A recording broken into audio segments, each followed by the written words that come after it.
Hey folks, welcome. I'm Dr. Denboer, and I'm doing the intro for this very important autoimmune disease seminar that Dr. Greg is going to be presenting right away. I think you're in for a treat. I got to preview the slides, and he went through the whole thing with me, and it got me thinking, and frankly a little bit jealous. He has access to so much more info than I did when I first started practice here 30 years ago. It almost looks a little quaint now what I studied, but it was still really good and foundational, because it's a good thing that the things that I was presenting to my patients back then still hold true today, but is now just part of the picture, not the picture. Does that make sense? And we've gotten much more sophisticated in our understanding of that. So I'm thrilled to be able to stand here and say, phew, I was not wrong, but we have so many more layers on it. Before graduating from graduate school, I was required to do a pilot paper on emerging research. And I had so much fun doing this one. And the title of it was Leaky Gut and the Relationship to Rheumatoid Arthritis. And it was a paper that was way out there, because no one had heard that leaky gut syndrome, first that word, and its relationship to an autoimmune disease. But the research was observational. We didn't really know the linkage too much yet, but we knew that if a patient came in with leaky gut syndrome, 95% of rheumatoid arthritis patients had that correlation. Since then, we have found other things, and Dr. Greg will bowl you over with some of those things. And you're about to hear things tied together that I will dare say no doctor in this region has ever heard. So you're going to be subject to some really revolutionary things. But that same old leaky gut still stands, and you'll be seeing him cover that. And how does that work? And it's really a fascinating part of the story. Then I'll segue to about 15 years later. And I was introduced to a Dr. Terry Walls. So I was going to one of my international symposiums for functional medicine. It's one of my very favorite symposiums I go to every year. It's a 4-day conglomeration of some of the top researchers in the world, just spewing out all the very latest emerging research. And I remember this one doctor that I did not recognize wheeling in on an electric wheelchair, and she was almost fully reclined. So you're looking at a very advanced MS case there. So I chatted with her a little bit and got to know her. She was a teaching professor, still teaching at University of Iowa Medical School, and then watched her come back, because she was just there. She was kind of interested in this whole functional medicine thing, and what is that? And she has a very curious mind. And I saw her the next year, and the next year, and the next year, and the next year. I don't think she's missed any of them. Every time I saw her, there was a change. By year 2, upright wheelchair. By the 3rd year, I remember it well, she came in with a walker. Then it became a cane. By the 5th year, nothing. She's now lecturing worldwide, and she looks absolutely amazing, and was able to heal herself from this devastating, very progressive autoimmune disease that she had, using food, using nutraceuticals, and the proper kind of exercise. The body has an amazing ability to heal itself that medicine does not give enough credence to, nor enough respect. We're always trying to do symptom management, especially in the world of autoimmune disease. Folks, we can do way better than that. So you're going to hear that tonight, and pay close attention to some of those things. And honestly, the complexity of what we know is just exploding, and you can be buried by that complexity. But when you look at what you need to do with it, it is actually not that complex. Use food as medicine. Use the proper nutraceuticals to undo what had gone wrong, and watch things happen. We see miracles happen in this practice every day when it comes to autoimmune disease. So, Dr. Greg, take it away. All right.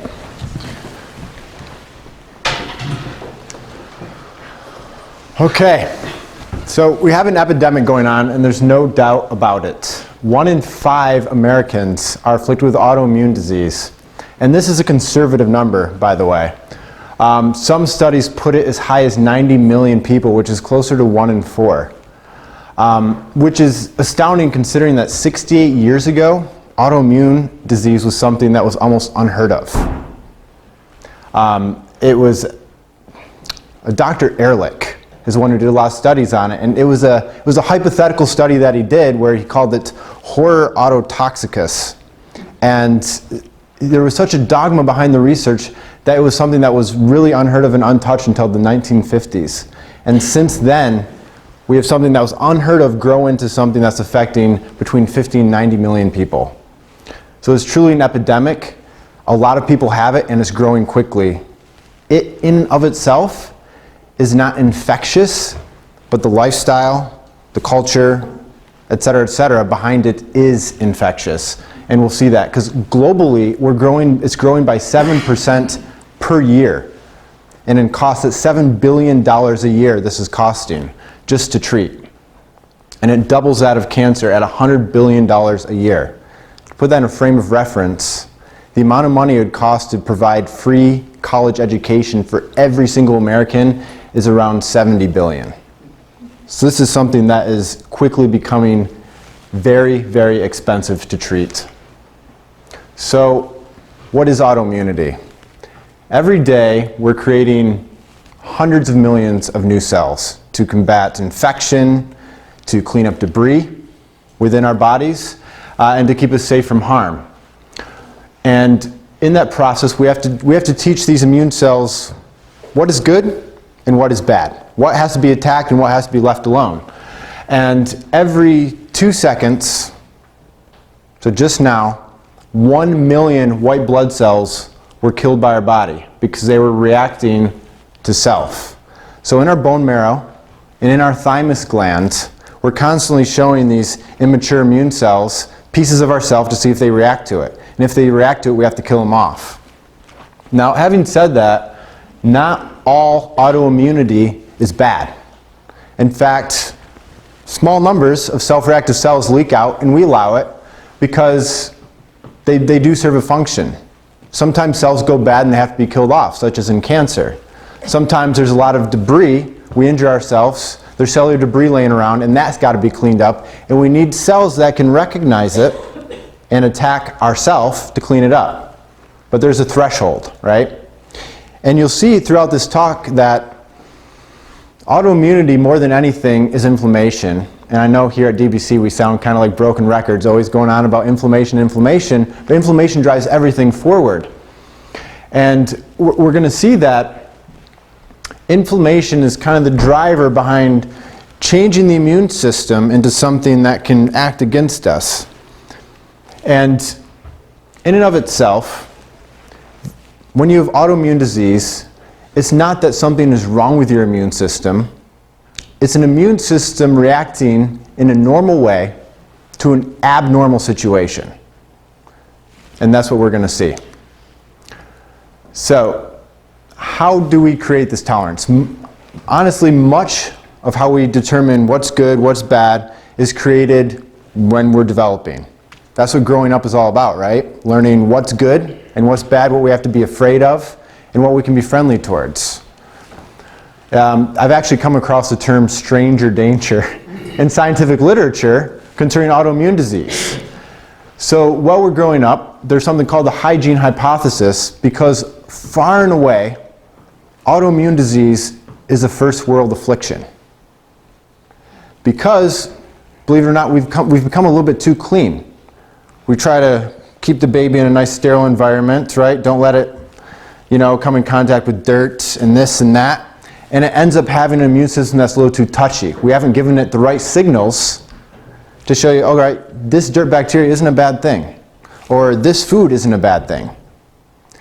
And through this ultra hygienic environment, we're training an immune system that's far too touchy. It's like a child growing up in isolation, not knowing what's out there, and when it gets out into the real world, everything's going to be something that it's scared of. Stranger danger. Everything's going to be strange and alien to it. So during this immune system training, this is called peripheral tolerance. It's that process where within our gut, 80% of our immune system lives in our gut. And we've got these cells with little tentacles that drift out into the gut and start sampling bacteria in there. And through that process, we learn that, hey, this food isn't a bad thing, this good bacteria isn't a bad thing, and that happens in a very controlled manner. And what we're going to see is that when that controlled manner is broken down, and we start to get food particles that are being introduced to the immune system in an uncontrolled manner, that points us and pushes us towards autoimmunity. So, how do we lose self-tolerance? So there's two different, we can either have not created self-tolerance, that's where the hygiene hypothesis plays in, and then we can have created self-tolerance and somewhere along the way, throughout our life, we lose it. So what are some of the factors that push us towards losing that self-tolerance? Viral infections are a big one. Type 1 diabetes, you don't have to be born with it. There's a lot of studies that show with type 1 diabetes, there is a viral infection that kicked off the snowball effect, this cascade that led to your immune system attacking the pancreatic cells that create insulin and leading us to an insulin-dependent diabetes. And one that's pretty suspect in things like MS is Epstein-Barr virus, which is mono. There's a large correlation between Epstein-Barr virus and MS. Stress. Another very powerful modulator of the immune system. Stress does a lot of really crazy, detrimental things to our immune system, including, I don't want to get into all the boring biochemistry behind it, but there's something called heat shock proteins. And these will modulate the way our proteins look when we're stressed, and that change in how things look, all of a sudden the immune system's like, I don't recognize that, and will start to attack. So stress, and of course stress changes our microbiome within our GI tract, which we're going to get into, and how that leads to leaky gut and lack of gastric motility and a whole host of other things. Dysbiosis. Too many bad bacteria, too few good bacteria, which starts to lead us towards an inflammatory reaction within the gut and starts to lead towards a leakiness, and we start to lose control of how we present good things to the immune system. And again, leaky gut, which we're going to get into in a minute here. Heavy metals. Heavy metals create a toxic environment and push inflammation forward. And again, inflammation. Inflammation, emperor of all maladies. Vaccine adjuvants.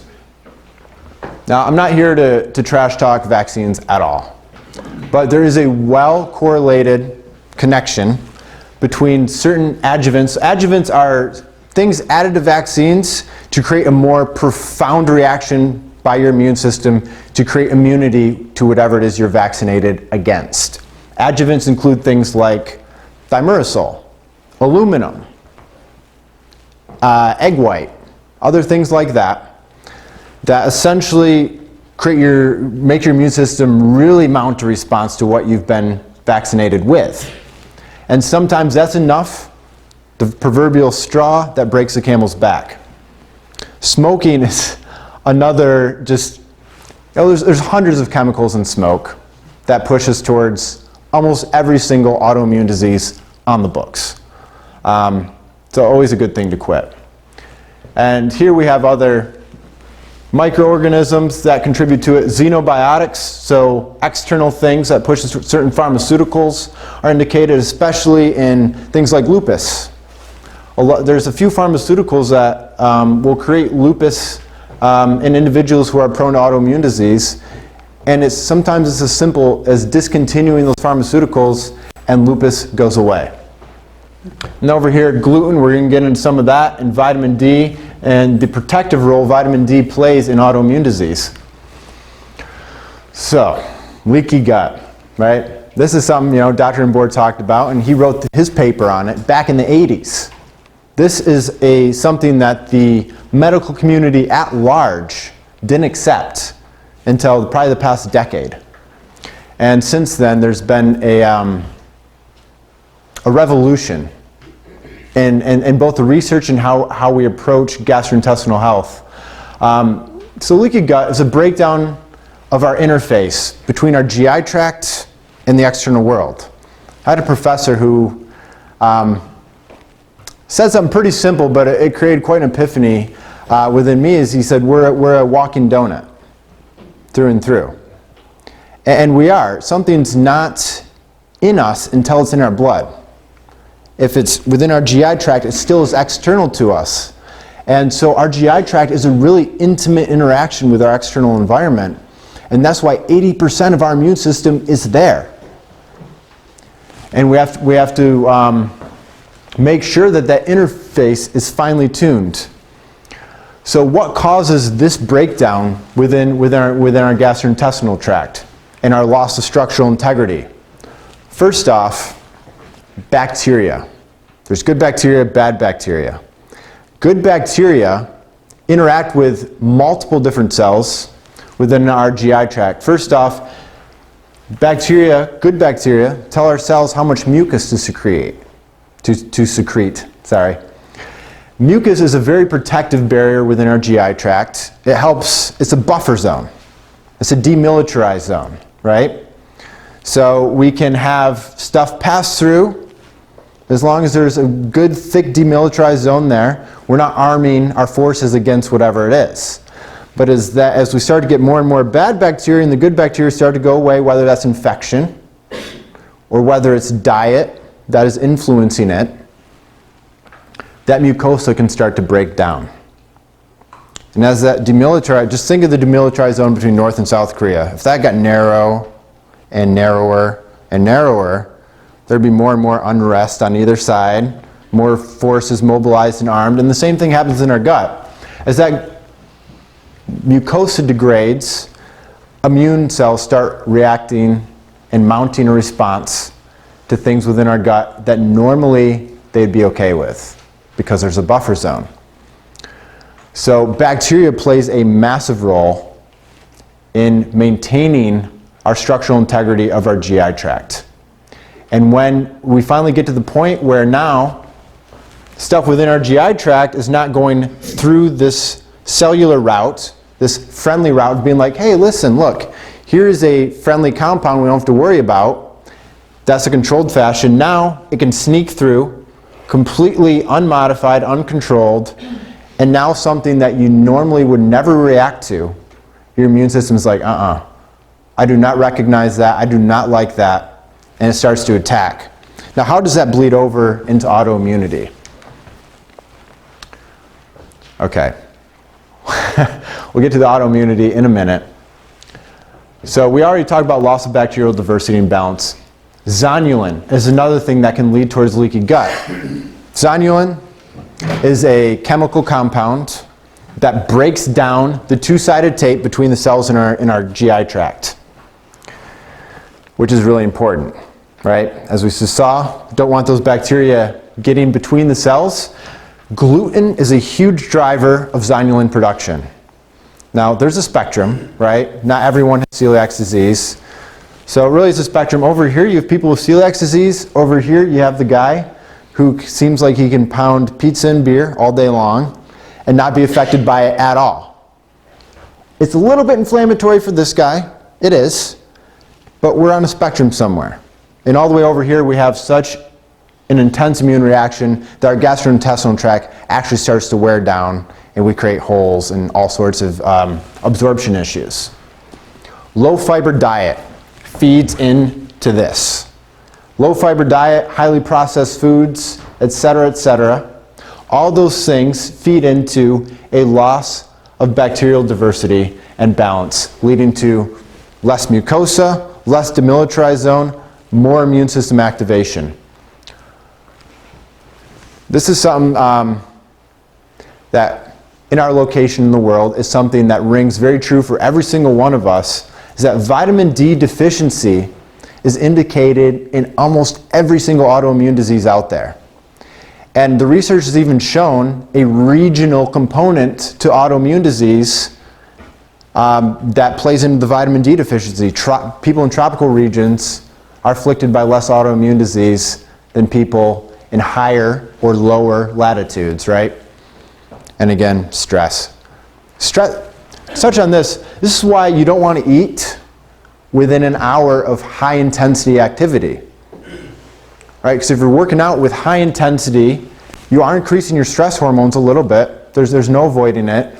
And that increase in stress hormones that push towards the sympathetic nervous system is creating a short-lived, but still there, leakiness of the gut. So you want to watch when you're eating your food around your exercise, because it can lead towards a little bit of immune reaction. So, this is how that leaky gut plays into autoimmunity. There's a few different directions here, but number one is molecular mimicry. And as it sounds, our immune system is taught to decipher what is good and what's bad based off of its structure, right? And when things start to get through the leaky gut and into our body as a whole, unprocessed and unmitigated, sometimes the immune system gets confused because maybe this structure from this food or bacteria or whatever it may be looks similar to our own body. And then it gets confused. Our body tissue mimics this pathogen, immune system wants to attack both of them. And this is something that's very prominent in autoimmune thyroiditis. One of the most common autoimmune diseases, Hashimoto's, where gliadin, which is it's a brother to gluten, it's part of gluten, it's found in wheat, looks a lot like our thyroid tissue. So we have a leaky gut, and this is a common cascade I see in a lot of patients. They come in, ask about their history. They're like, well, I started off with gastrointestinal issues, which led to this, and all of a sudden I started having aches and pains, and I got diagnosed with autoimmune thyroiditis. It's a progression I see far too often. Inflammation. Anything that drives inflammation forward will contribute to chronic disease and autoimmunity. It's as simple as that. That's why so much of what we do here is just trying to quell inflammation, because we're constantly under insult, whether it's from environmental toxins. 80,000 new chemical insults in our environment in just the past 30 years. In each one of those, there's a cumulative effect that our immune system has to find a way to balance.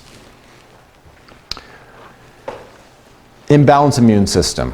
This again goes back to the importance of bacteria, and honestly, that 10% is a low number. We're literally just starting to scratch the surface of the role bacteria play in our body. Our body has 22,000 genes, but research has shown that all the processes our body has to go through cannot be accounted for by those 22,000 genes. So what's left? It's our bacterial genome, which accounts for over 10 million genes. And we're just scratching the surface. So 10% of our genes are literally regulated by the bacteria in our gut. So you can just imagine the havoc it creates when that bacterial balance is off. So how does the conventional medicine system deal with autoimmune disease? And honestly, it's something that hasn't changed since autoimmune started being recognized 68 years ago. We go at it by, all right, we have an immune system attacking our body, let's knock out the immune system. And that leads to a whole slew of issues all on its own. So the top few ones, cortisone, prednisone, budesonide, which is a form of methotrexate, right? A lot of us who are familiar with autoimmune disease are familiar with methotrexate, which is literally a chemo drug designed to stop our immune system from creating new cells at its regular rate. So, and with these drugs come a whole lot of side effects. Increased rates of infections. osteoporosis, generalized toxicity, which leads to inflammation, which leads to more gastrointestinal distress and more autoimmune disease. Hormone-induced drug addiction. And this is an interesting one. Just quick little side tangent here. I was just at a talk given by Jim Shadow, one of the guys in Metagenics, who we carry a lot of their products, and he was postulating that about the opioid epidemic we're facing right now that's killing 75,000 people a year. That's a lot of people.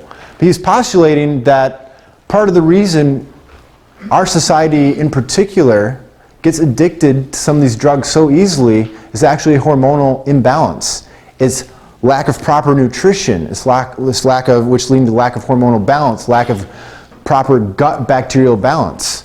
And it was quite an interest. It was one of those things where something I always knew was a factor, but it was never quite worded to me in that way.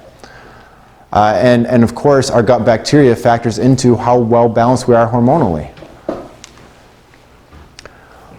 Just going into more side effects of our standard treatment for autoimmune disease, gastrointestinal issues, diarrhea, nausea, vomiting, leukopenia, anemia, lymphoma, serious infections, and fetal harm.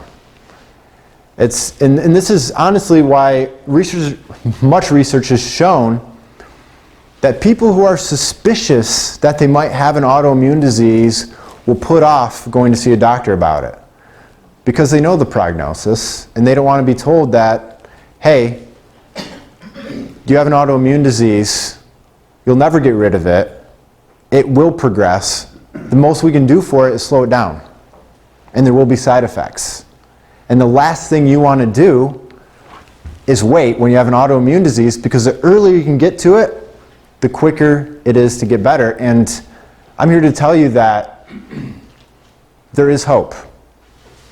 Because as I said earlier on, it's a normal immune reaction to an abnormal environment. And I'm sure those of you who have listened to Dr. Mbor talk about cognitive decline and Dr. Dale Burdesen and his brilliant work is that with Alzheimer's disease, there are 37 environmental influences that start to cause cognitive decline. And if you can plug as many of those environmental holes as you can stop and even reverse Alzheimer's disease. And that same approach goes towards almost every single chronic lifestyle disease out there. You plug enough abnormal environmental holes and you're going to change the way the immune system reacts. So, we talked about conventional approach to treating autoimmune disease. So how do we do it? How does the functional medicine paradigm play into treating autoimmune disease? And it really comes down to treating the root cause. So what are those environmental disturbances? How do we heal the gut? How do we rebalance the microflora? And these are just a small sampling of what we have, because everyone's different and everyone has different challenges, unique genetic challenges, and you can never completely ignore the genetic input, right? But as we always say in functional medicine, genes load the gun, but environment pulls the trigger. So if we can modulate the environment, it doesn't 100% matter what genes you have. We can slow it down, change it, and we can prevent that trigger from being pulled. So SPM active. Pretty excited about this one. It just got reformulated. It's now 3 times stronger than the original formulation at the same price, which is pretty cool because there's 30 years of research behind this product by a brilliant Harvard researcher named Dr. Charles Sirhan. And he put all this research into figuring out how inflammation is broken down within the body. Everything we knew up until that point was how inflammation's made, and that's what steroids target, and ibuprofen, and Tylenol, and acetaminophen, and all these other things we're preventing it from being made. And we just figured once it's there, it's just kind of a self-regulating process where it just kind of slowly drifts out of the body. That's not the case at all. Dr. Charles Sirhan figured out there's actually molecules within our body called resolvins that help resolve chronic inflammation. And so this one is a powerhouse for us for reducing chronic inflammation, restoring bacterial balance, and repairing the inflammatory insult that's leading towards a leaky gut. GI Replenish. This one has something in it called human milk oligosaccharides. These are found in the first 3 days of breast milk, and these are think of these as a hard reset for the gut. They're found in the first 3 days of breast milk because it's literally laying the foundation for a healthy gut for life. These things bind pathogenic bacteria and pull them out. They reduce inflammation within the gut so we can heal, because we can't heal as long as there is a constant inflammatory burden, right? Ultraflora Integrity. We like to start off with this one with leaky gut, because when you have leaky gut that's bad enough, even good bacteria can mount an immune response because they're not being presented to the immune system in the right way. So we'd like to start off with this one because this will actually close up those gaps between the cells that are allowing this inflammatory reaction to good bacteria. It's a special strain of bacteria that they've studied quite extensively, shown to heal leaky gut within 3 months, repair that two-sided tape between the cells. So that one we've had some really fantastic results with. Ultra-Inflamex Plus 360. So as the name implies, another anti-inflammatory. Really works on the gut mucosa and the wall in general, helps rebuild the wall, lower inflammation within the mucosa. And turmeric is a big player in this one. Turmeric does a lot of different things, one of which is target something called tumor necrosis factor alpha, TNF alpha. And TNF alpha drugs are a $16 billion a year industry. And we can do it with turmeric, which is pretty cool. SBI Protect Powder. This is actually putting immunoglobulins back into the GI tract. As we've seen, immunoglobulins are a secretion by immune cells that bind pathogens, bind other infectious agents within the gut, and neutralize them. So now they're no longer creating a direct immune system reaction. Again, as you can see, there's a trend here. Decrease inflammation, give the gut stuff to heal while we're taking off that inflammatory insult, and we will heal leaky gut and reduce autoimmune disease, both symptoms and presentation. And where we would be without diet. Dr. DeBoer talked about Dr. Terry Walls, which if you guys haven't looked up her TED Talk yet, she has a fantastic TED Talk on MS. Terry Walls, W-A-H-L-S, on her path towards healing with MS using pretty much mainly diet. And that's our Nourish protocol, which Don back there is essentially a master in. This is it's renourishing, it's anti-inflammatory. We're giving all the nutrients you need to rebuild tissue that's been attacked by the immune system, and that's a powerhouse. We also have anti-inflammatory food plan. Ketogenic diet is very anti-inflammatory as well. I could go on. We have many. The reason we do is because we're taking into account a patient's unique genetic profile, right? Not one diet's going to work perfectly for everyone, so we've got multiple ones. And of course, detox. There are subtypes of autoimmune disease, no doubt about it. Maybe yours is more influenced by heavy metals, in which case we need to pull those out before we can actually start to create healing. And that's why we have heavy metal testing, and there's a myriad of different ways to figure out which trigger is the biggest trigger for you. And there's a lot of research and references, and this is just a sampling of all the places I pulled the research from for this, and a lot of these are very well done studies. And that's it. Any questions? I had a lot of information that we covered. Yes? So you're talking about hormones. What about female hormones? Has that affected the autoimmune, or how does that work? I'm glad you brought that up. Something I forgot to mention. So, sad part of the story here, women are affected with autoimmune diseases 10 to 1 compared to men. And it's because of hormones. It's because, especially women who have had children, it's because of pregnancy. And there's many theories and hypotheses and research behind estrogen and progesterone. Progesterone tends to be immune modulating, right? Because it's progestational.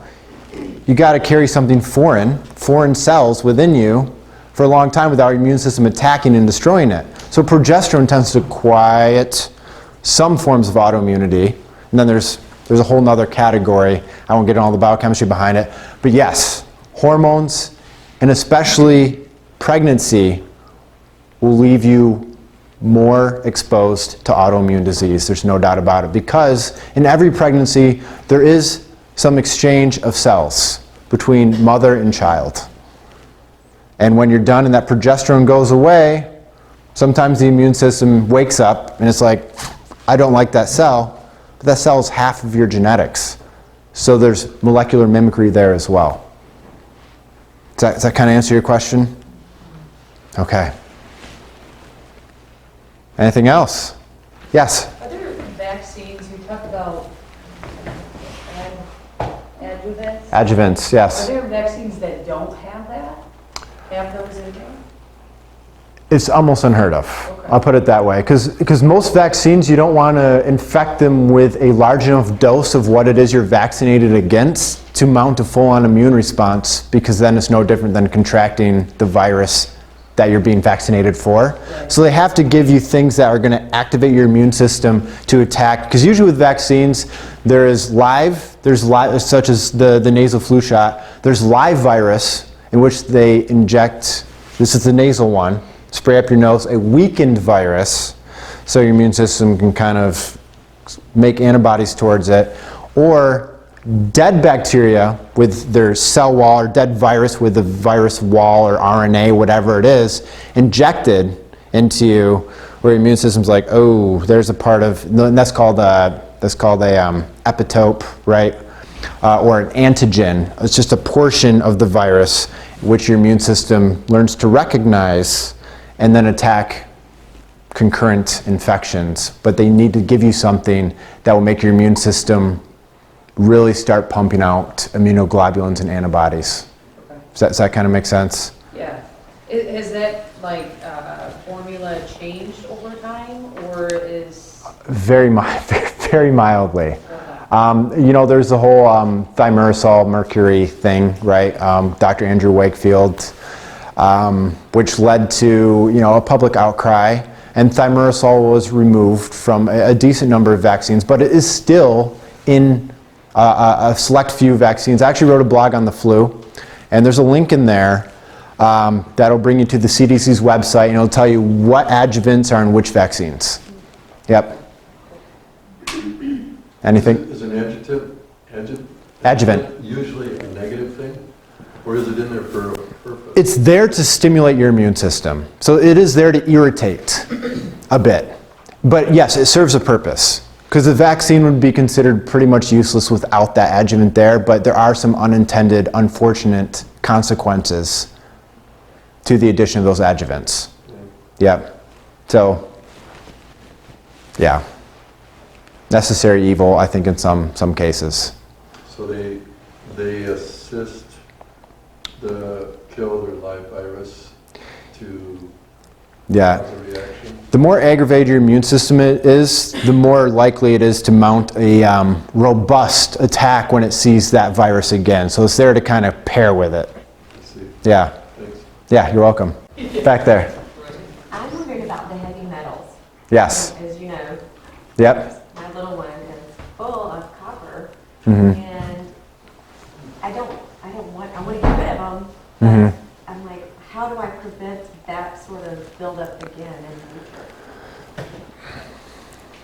So There are multiple sources of exposure, especially as we get more and more industrialized and more things are released out into the environment that can create toxicity within us.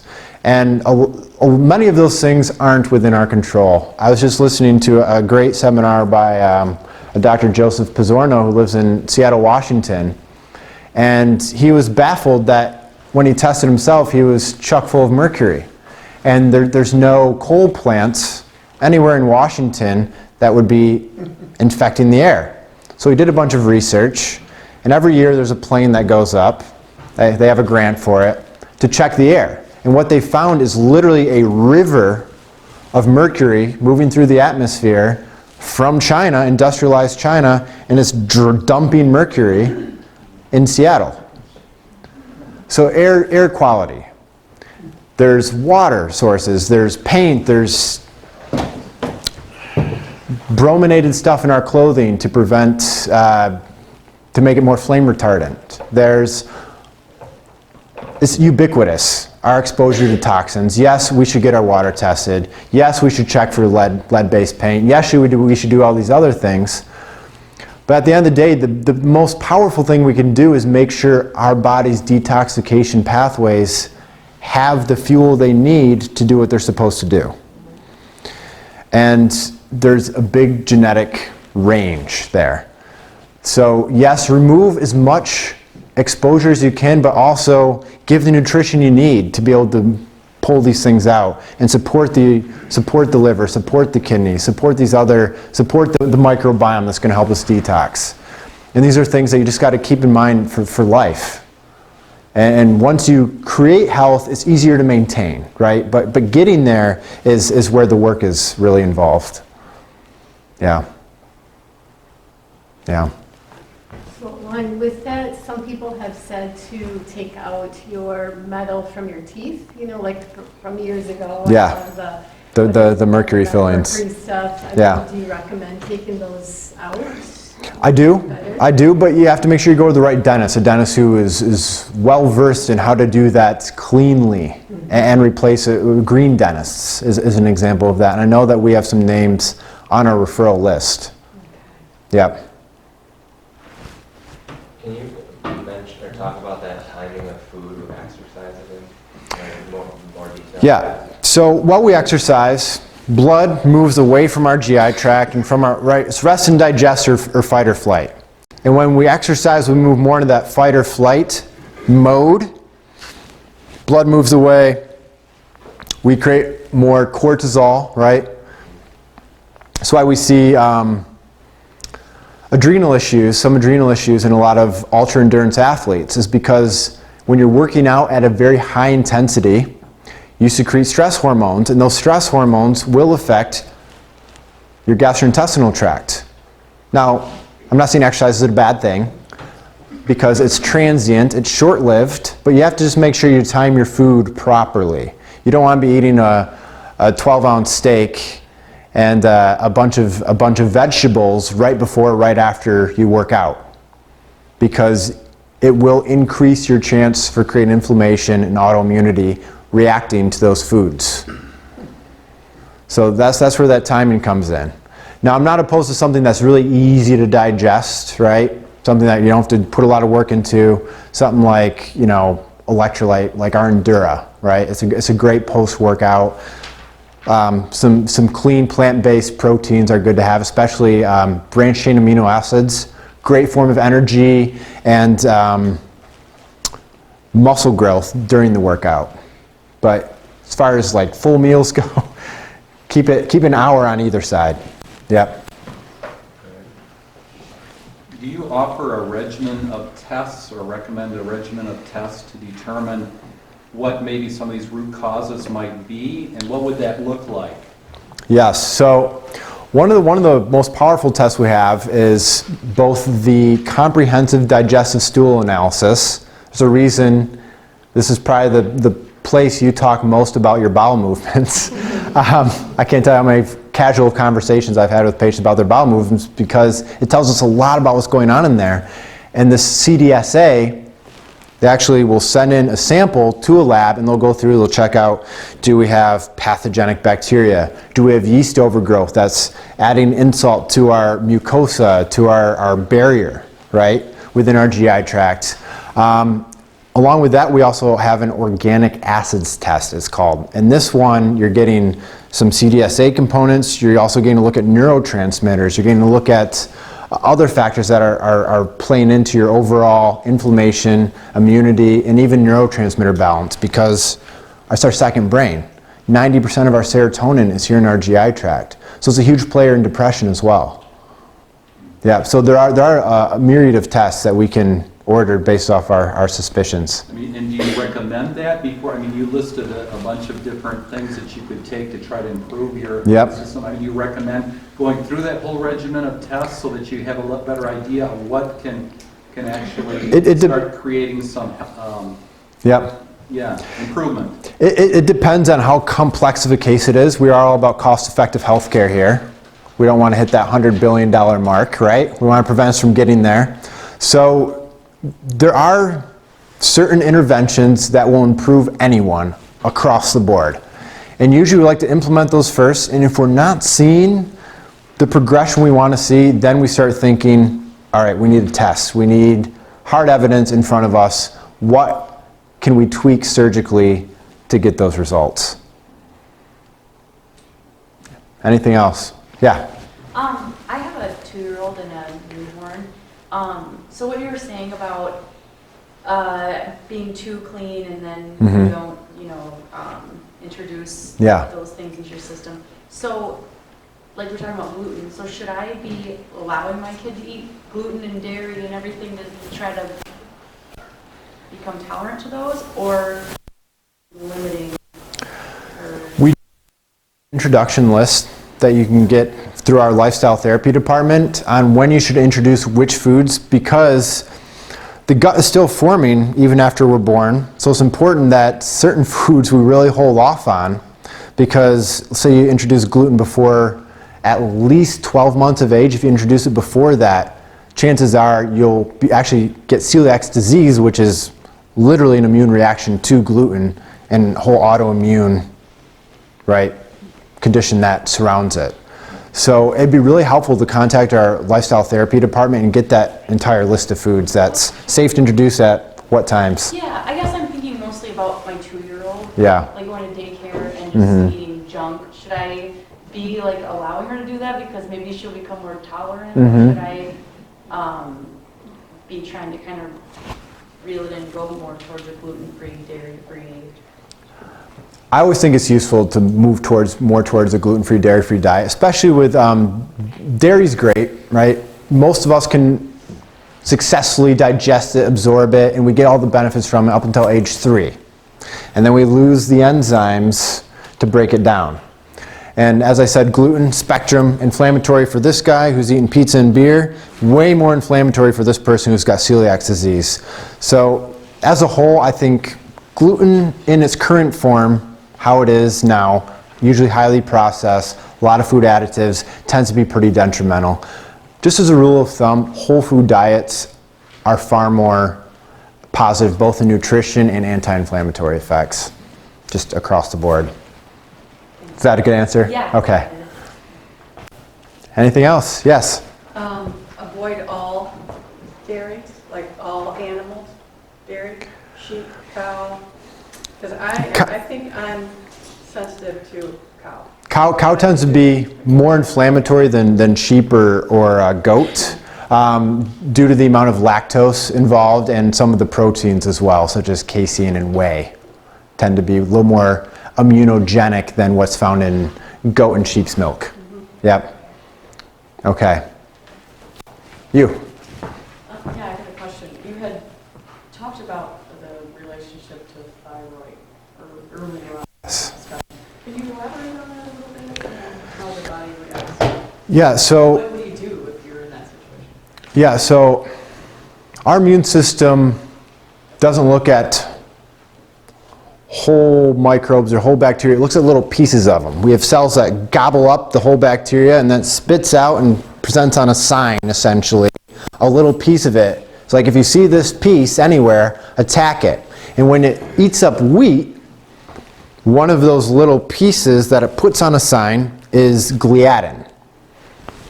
Puts this little piece on the sign, and that little piece to our immune system looks a lot like a piece of thyroid.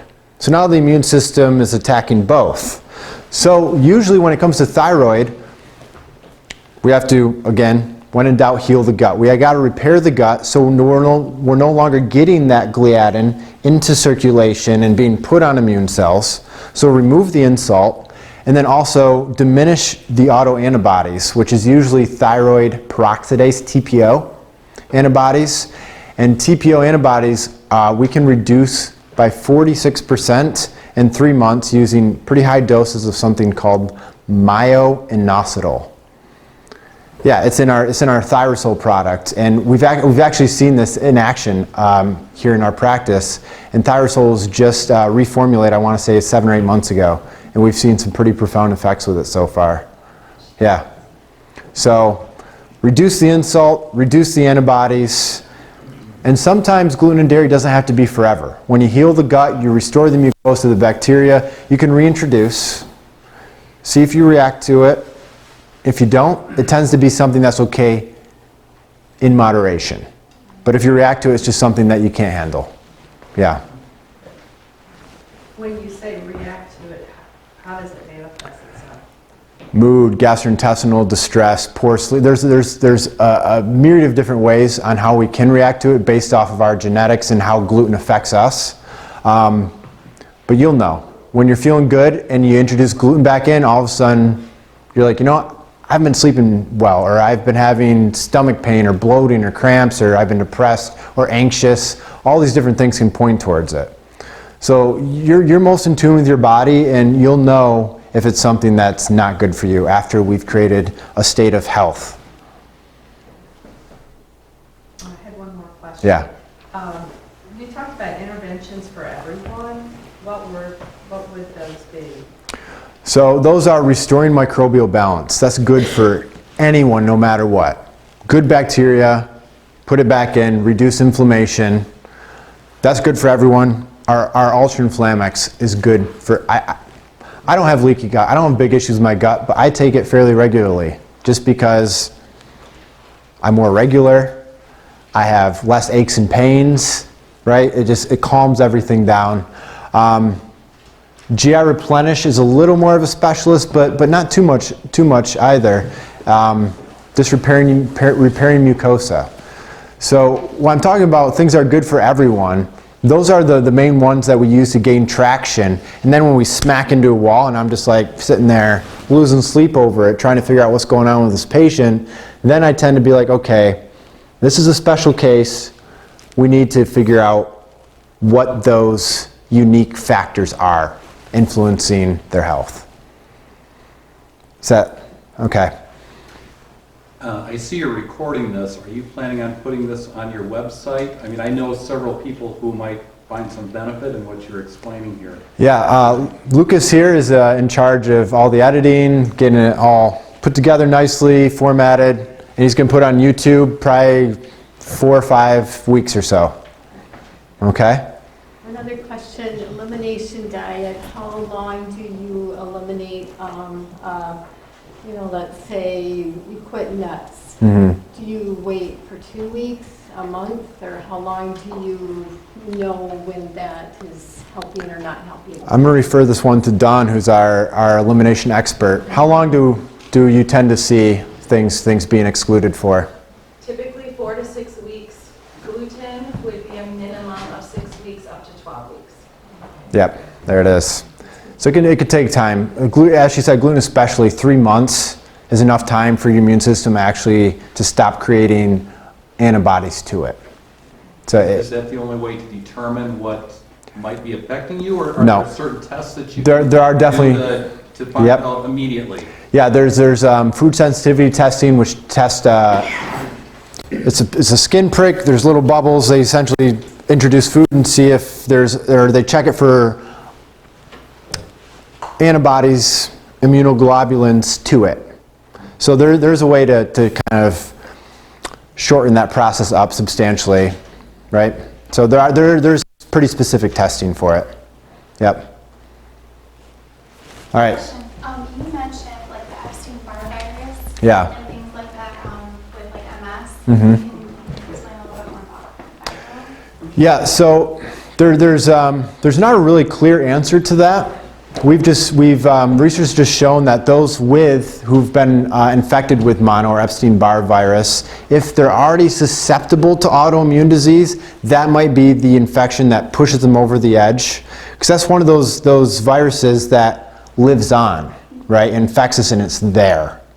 And so there's always a little bit of inflammation involved with it, and it's one of those things that can push us over the edge into autoimmunity. Now, if you had that and it was going active and dormant and active and Mm-hmm. dormant, how do you keep it dormant? Is there a way to help keep it dormant? There is, and that's just by strengthening the immune system and all the things we talked about, just to a lesser extent. Like, same with autoimmune disease, it's a spectrum. You have, a little bit of inflammation constantly to certain things, all the way up to now you have autoimmune disease. There is a continuum there as well, as we see with most things in health. Diabetes, changes happen 10 years before diagnosis. Alzheimer's, sometimes 2 decades before diagnosis, cognitive changes. So it's a continuum, and the earlier on we can catch it, the better the outcome. Did you say changes happen in diabetes before diagnosis? Yes. Could you elaborate on that a little bit? Yes. Our blood sugar levels start creeping up, right? Insulin resistance starts creeping up. Our hemoglobin A1C. Actually, I'm really glad you brought that up, because blood sugar levels can also influence autoimmunity. Because what hemoglobin A1C measures is how sugar changes proteins within our red blood cells. And whenever there's changed proteins, there is a chance of autoimmunity. Because all of a sudden, something that used to look like us doesn't look like us anymore. And that's what A1C measures, is how much our hemoglobin has changed due to the sugar insult.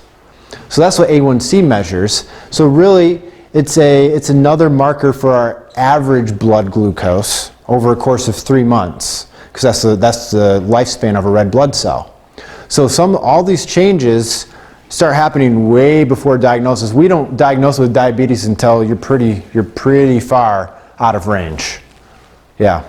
So then the typical side effects that go along with type 2 diabetes can appear before diagnosis? Yes, definitely. Yep.